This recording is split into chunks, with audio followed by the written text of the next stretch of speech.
Petroleum വകുപ്പ് സഹമന്ത്രിയായി സുരേഷ് ഗോപി ചുമതലയേറ്റു. Tourism വകുപ്പിന്റെ ചുമതലയും ഉടനേൽക്കും. കേരളത്തിലെ ജനങ്ങൾക്ക് നന്ദിയെന്നും സുരേഷ് ഗോപി പറയുന്നു. വിവരങ്ങളുമായി ഡൽഹിയിൽ നിന്ന് രുചീഷ് രവീന്ദ്രൻ ചേരുന്നുണ്ട്. രുചീഷ്, ഇന്ന് രണ്ട് മന്ത്രിമാർ സുരേഷ് ഗോപിയും ജോർജ് കുര്യനും അധികാരമേൽക്കുന്ന ദിവസമാണ്. സുരേഷ് ഗോപി അധികാരമേറ്റു കഴിഞ്ഞു. ഒരു വകുപ്പിന്റെ കേരളത്തെ സംബന്ധിച്ച് ഒത്തിരി കാര്യങ്ങൾ ചെയ്യാൻ കഴിയുന്ന നിർണായക വകുപ്പുകളുടെ ചുമതലയാണ് സുരേഷ് ഗോപിക്ക്. വിവരങ്ങൾ. 9:50 സുരേഷ് ഗോപി പെട്രോളിയം മന്ത്രാലയത്തിൽ എത്തിയത്. പെട്രോളിയം, പ്രകൃതിവാതകം, ടൂറിസം വകുപ്പുകളിലാണ് സുരേഷ് ഗോപി ചുമതലയേൽക്കേണ്ടത്. പെട്രോളിയം മന്ത്രാലയത്തിലാണ് ആദ്യം സുരേഷ് ഗോപി എത്തിയത്. പ്രധാനമന്ത്രിയുടെയും മറ്റ് ക്യാബിനറ്റിലെ സീനിയർമാരുടെയും നിർദ്ദേശം അനുസരിച്ച് പ്രവർത്തിക്കും.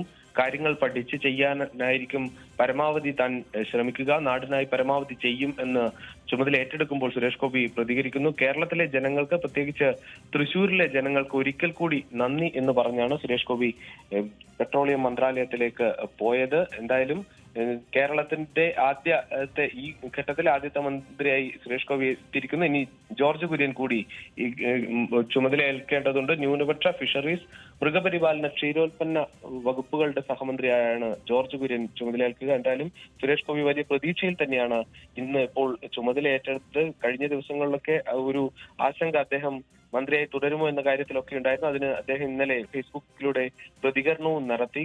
കാരണം അത് അത്തരത്തിലൊരു വാർത്ത പ്രചരിച്ചത് താൻ കരുതിയതുപോലെയല്ല എന്നൊക്കെ പറഞ്ഞ് അദ്ദേഹം മാധ്യമങ്ങളെ വിമർശിച്ചുകൊണ്ടാണ് പ്രതികരണം നടത്തിയത്. പക്ഷേ അദ്ദേഹത്തിന്റെ തന്നെ വാക്കുകളായിരുന്നു അത്. സിനിമ ചെയ്യണമെന്ന കാര്യം നേതൃത്വത്തെ അറിയിച്ചുവെന്ന് അദ്ദേഹം പറഞ്ഞു. പിന്നീട് കേരളത്തിലെ പ്രധാനപ്പെട്ട നേതാക്കളെല്ലാം തന്നെ സുരേഷ് ഗോപിയെ കാണാനായി എത്തി സംസാരിക്കുന്നത് കാണാമായിരുന്നു.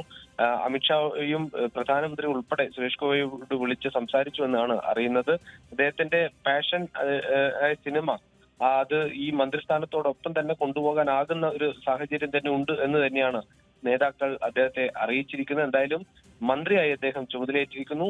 അത് നല്ല രീതിയിൽ തന്നെ കൊണ്ടുപോകാനാകും. അതോടൊപ്പം സീനിയർമാരായ ആളുകളോട്, പ്രത്യേകിച്ച് പ്രധാനമന്ത്രിയുടെ നിർദ്ദേശങ്ങൾ അനുസരിച്ച് പ്രവർത്തിക്കുമെന്നാണ് സുരേഷ് ഗോപി ചുമതല ഏറ്റെടുക്കുമ്പോൾ പ്രതികരിച്ചത്.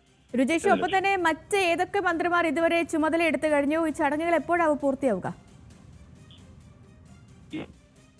10 മണിക്കാണ് ചുമതല ഏറ്റെടുക്കേണ്ട നിർദ്ദേശം എല്ലാ മന്ത്രിമാർക്കും നൽകിയിരിക്കുന്നത്. അത് പല വകുപ്പുകൾ ഉള്ളതിനാൽ തന്നെ ഓരോ വകുപ്പുകളിലായി, ഓരോ മന്ത്രാലയങ്ങളിലായി ഇത് നടന്നുകൊണ്ടിരിക്കുകയാണ്. കൃത്യമായി അങ്ങനെ ഒരു കണക്ക് നമുക്ക് ഈ ഘട്ടത്തിൽ പറയാനാവില്ല.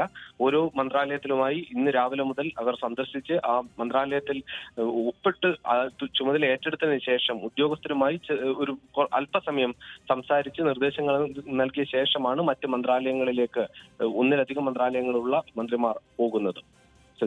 ശരി രുചീഷ്. അങ്ങനെ പെട്രോളിയം വകുപ്പ് സഹമന്ത്രിയായി സുരേഷ് ഗോപി ചുമതല ഏറ്റിരിക്കുന്നു. കേന്ദ്രമന്ത്രിയായി ആദ്യമായി സുരേഷ് ഗോപി ചുമതല ഏറ്റ ദിവസമാണ് ഇന്ന്. ടൂറിസം വകുപ്പിലും ഉടൻ തന്നെ സുരേഷ് ഗോപി ചുമതല ഏൽക്കും എന്നറിയുന്നു. ജനങ്ങൾക്ക് നന്ദി എന്നാണ് ചുമതല ഏറ്റെടുത്തതിനു ശേഷം മാധ്യമങ്ങളോട് അദ്ദേഹം ആദ്യമായി പ്രതികരിച്ചത്. സുരേഷ് ഗോപിയുടെ സഹമന്ത്രി സ്ഥാനവുമായി ബന്ധപ്പെട്ട് കഴിഞ്ഞ 2 ദിവസമായി വലിയ ചർച്ചകളും കാര്യങ്ങളും ഒക്കെ നടന്നിരുന്നു. ഇന്നലത്തെ ദിവസം മുഴുവൻ അദ്ദേഹം അതിലൊരു അതൃപ്തി അറിയിച്ച ദിവസവും സ്ഥാനം വച്ചുമാറുമോ ഇല്ലയോ എന്നുള്ള ആശങ്കകളും ഒക്കെ നിലനിന്നിരുന്നു. പക്ഷേ ഒടുവിൽ ഇതാ സുരേഷ് ഗോപി പെട്രോളിയം സഹമന്ത്രിയായി ചുമതല ഏറ്റിരിക്കുന്നു. ആ ദൃശ്യങ്ങളാണ് പ്രേക്ഷകർ കാണുന്നത്. ന്യൂസ് മലയാളം 24/7.